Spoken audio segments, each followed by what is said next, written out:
So this is my 95 Tacoma. Up under here, we got a little leak. It's coming out of the rack and pinion. Leaking out of both sides. You can see a little drip over there. So what we're going to do today, we got a seal kit. We're going to pull that out of there. And we're going to put some new seals in it.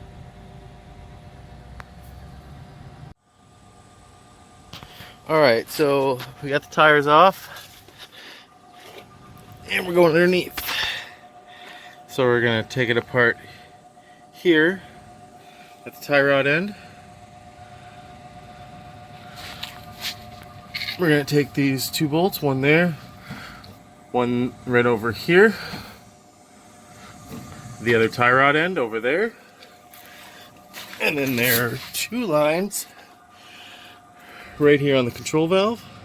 We're going to disconnect those, and we're going to disconnect the steering shaft right there, and this sucker should fall right out.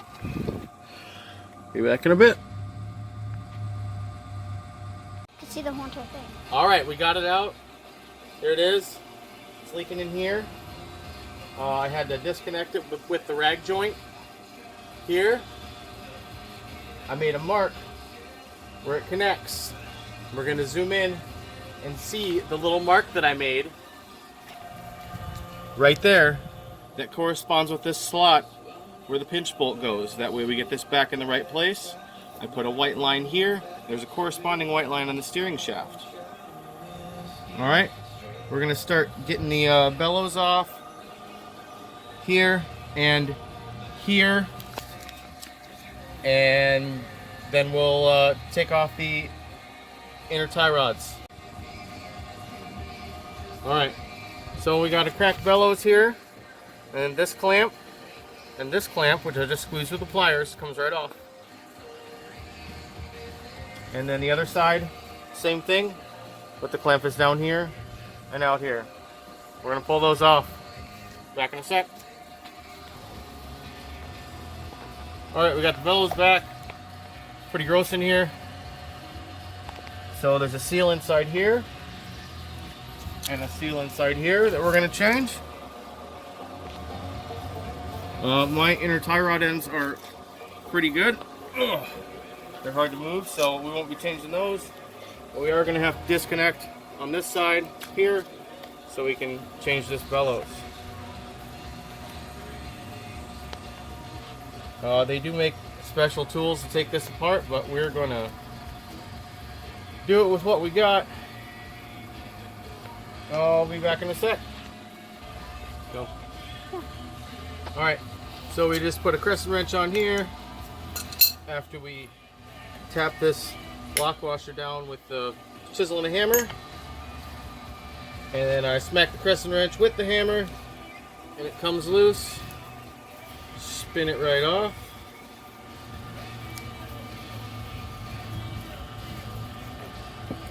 Now you have this locking ring with tabs that fits in these slots. And then once you get it tight, you hammer that locking ring over these flats on the inner tie rod. The kit comes with new locking rings, so we don't have to worry about these. Right at the other side as well. Spin that one off too.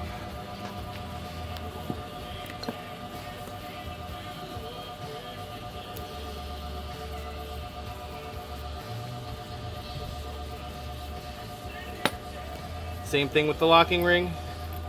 It's got tabs that fit in the slots. Alright, let me figure out. We're going to get these lines off. Here, here, here, and here. And we'll come back. Alright, we got the lines off. The short one goes from the bottom of the control valve to the close port. And the long one went from the top of the control valve to the far port. Got those off. We're just going to set them to the side. Now we're going to remove these bolts on the control valve. Alright, we got the bolts out of the control valve, one on this side, one on this side. I'm gonna give it a whack here with this mallet. Oh, it squirted at me.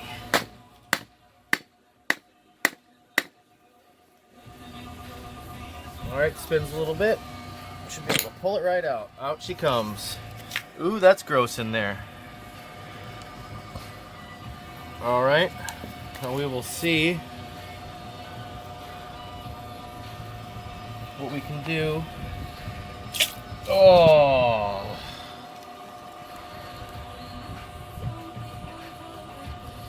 Now this little thing came out. I'm not sure where it goes. It probably goes in this. Yep, it goes in this hole. So this little guy, little ceiling ferrule, came out of that hole. Put that over there. Remember where it goes.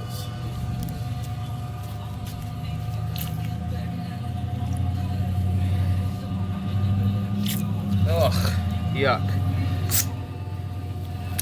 And it goes out that way too. Look at that. Gotta get all that fluid out. Alright. Probably it. There we go. Now I'm going to figure out how to get this shaft out. Alright, we moved it to the vise so we could hold it. I grabbed it here in this bolt that holds it into the truck. And this fitting, I saw that it had a hex inside of it. Well, not a hex, it's actually 8-sided. There's probably a special tool for that. I just used this guy. Got it loose, and that seems to be screwing off. So we'll screw that off, and we'll see what happens.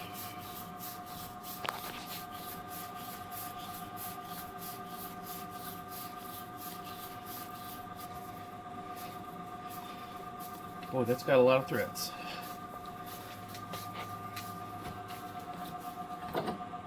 There it is. It's got a little O-ring right there. Doesn't look like there's a seal inside this. The seal must be inside this tube. But now that we have this cap off, we should be able to push this. Alright, so inside here looks like there's a seal, and this whole mess has to come out this side because it can't come out the other side. It won't fit. Let's take a look. Over here, there's a ring inside there, and it doesn't look like that will come out, and this doesn't unscrew like the other side, so the whole thing's got to go out that way. Alright, well, here is what came in the kit. So we got a couple of big seals, one there, a couple of smaller seals, that one there and that one there. This looks like a gasket for the control valve. Those new lock rings that I was telling you about.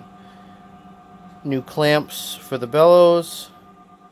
A bunch of assorted O-rings, including a red one and a blue one. And these little guys are pretty hard. They seem like spacers. There's 3 of them. And then these 4 tiny little O-rings, and we'll figure out where they go. Alright, so back over here, I had to take that out. Apparently it puts tension on. So I tried a chisel, but it didn't work because my chisel was too sharp. It's got a little spring in there, and that sits on this. And this is like a little Teflon bushing. So what I ended up doing is I just found a nut that fit into the hole on here. And then I just used a wrench. So if you don't have an Allen wrench, find a nut that fits the hole and use a combination wrench. Still trying to figure out how to get this shaft out. Pretty sure that there's a seal right here, and that's what's holding everything in. Not quite sure how to get that out yet, but I'll figure it out and I'll get back. Alright, so I finally got the seal out of there. Now we can see all the gunk and junk and yuck in there. Maybe you might not be able to see it so well, but it's in there. The way I got the seal out is I took my drill and I drilled a couple of holes in it. I put these long screws in and I use these screws to pull it out. A little unorthodox, but it worked.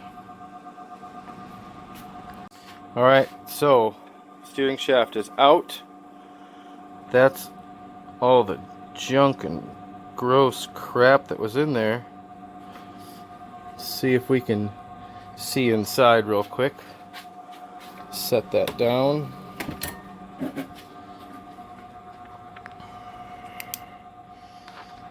And in there looks like the other seal.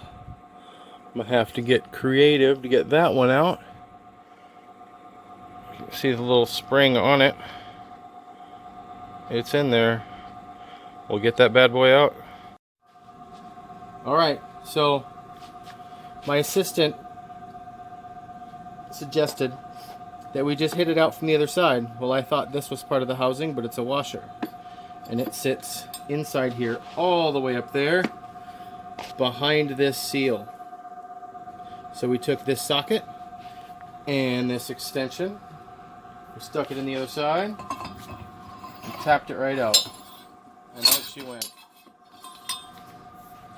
Now we're gonna tap in the new seals, put it all back together. Alright, so here's the steering shaft, all cleaned up. That blue seal is this little white seal, and underneath that there was an O-ring. So I just used this little pick right here to take them on and off. Harbor Freight, it's like $1 for 4 of them. They're pretty cheap. I got a bunch more seals and stuff to put in. Gonna put these end seals back in just the way I took them out. Just tap her back in, and then I'll get the steering shaft back in the hole. Alright, so we got the inner seal in. It's way down in there. Let's see if we can get the flashlight. Way down in there. And we use this, I think it's a 30mm deep well. It is. A long extension and a hammer. Make sure you dump a bunch of power steering fluid in there. Alright, so this is the end cap. Goes over here after we put the seal in. It had that dark bushing in it. So all I did, you can see this, there's a slit in it right there. That's how it comes. Just took this little screwdriver and I got it in the slit and I popped it out. Let's take a look. Let's see.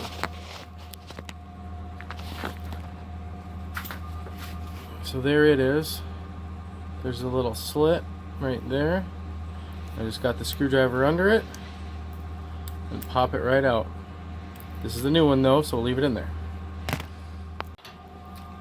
Alright, so there's an O-ring on here. And we tapped that seal in right in there with that same 30mm socket. It slipped right over. Now I'm going to screw this in. That goes right in there. But first, I'm going to put a little bit of grease on it. I'll screw it back together. Put a little grease on that bushing right there. And we'll see what's going on next. Alright, so now we got this thing. It keeps pressure on the rack to keep it where it needs to be. The rack gets turned like that. This thing right here, we'll put a little bit of this fluid on it.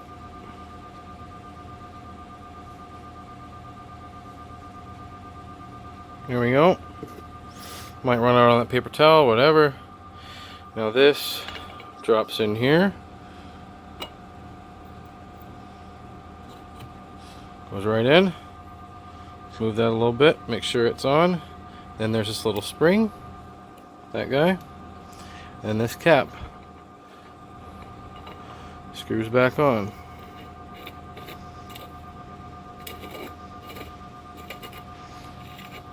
Now, like I said before, I found a nut that fit in here just like that. And now I just need a wrench. I can put the wrench, if I had the right one,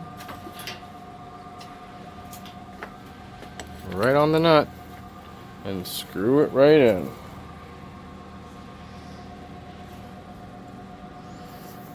Oh, there's a lock nut. I did not know that there was a lock nut. I screwed it right out of there. Alright, well, I'm going to get this apart, screw it back together, and I'll tighten that lock nut. Alright, here we are with the control valve. I'm guessing that this part screws out of the housing. And you're supposed to use a special wrench, but we will figure out how to do that. The rack went all back together. Well, I got all these seals left, so I'm guessing that they go inside the control valve. Alright, so we got the control valve apart. This is the cap. I broke it loose with a chisel and a hammer. Goes right there in the top. Broke it loose with the chisel and the hammer, and then I used the old trusty standby big ass pliers. Inside there we have the shaft. So there's the 4 little Teflons there that need to be replaced, and I got new ones right there. On the cap there's an O-ring here, and on the housing there's an O-ring here that we're going to replace. Also, there's a seal at the bottom underneath that bearing, so I guess we're going to have to get that bearing out to replace that seal. Alright, so we changed that little seal right there, just as I thought. All you got to do is, I used a 17mm deep well, and it fit right in the hole, and I tapped it right out. The bearing came out with it, and then dropped the seal in, dropped the bearing in, and I tapped the whole thing back together with a 24 because the 24 fit on the bearing. Stick that back in the vise, tighten her up a little bit. Changed all my Teflons on here. They're the new gray ones. The old gray ones are right there. I'm going to wipe this down, drop it back in the hole, screw the nut on. Alright, so we got the control valve back together. I changed the O-ring on the cap. I changed the O-ring right here. Now I'm just going to throw some grease on this gear, run it back and forth in there a little bit, put some grease on that tiny needle bearing at the bottom, and slap it back together. Alright, so I was putting the control valve back on, and I couldn't get it to go in because I had this guy too tight. It was pushing the rack over. So I looked it up, and this rotational force should be right around 11.3 inch-pounds. So we're gonna put this spring back in here, screw that guy back into there, and I'm gonna use a torque wrench to check it out. And if it needs more, I'll put a little more on it. If it doesn't, I'll put a little less on it. And then we'll replace that bellows over there and get her all put back together and throw her back in the truck. Alright, that's it.